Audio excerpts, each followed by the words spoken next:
Il volontariato è un valore importante della nostra società per una serie di ragioni. Intanto il servizio gratuito che offre,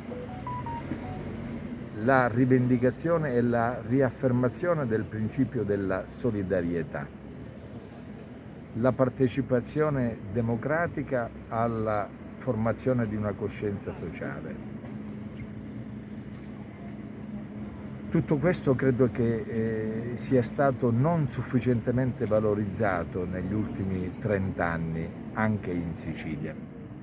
Noi oggi vantiamo una struttura sul territorio autonoma fatta di associazioni, di gruppi più o meno organizzati, cui guardiamo con grande interesse.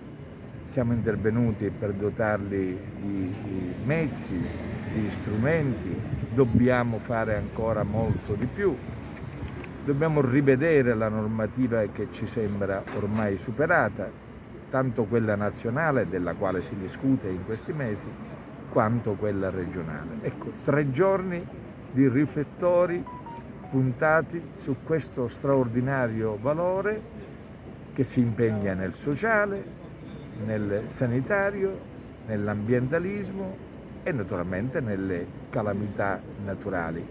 E a questo proposito devo esprimere grande apprezzamento per il Dipartimento della Protezione Civile per aver organizzato proprio a chiusura della nostra 3 giorni di Enna una esercitazione della colonna mobile che si è accampata ai bordi del lago di Pergusa e che dimostra in maniera plastica come i nostri volontari in Sicilia siano assolutamente pronti, motivati, carichi di adrenalina per intervenire ove serva, speriamo mai, tanto in Sicilia quanto nel resto d'Italia.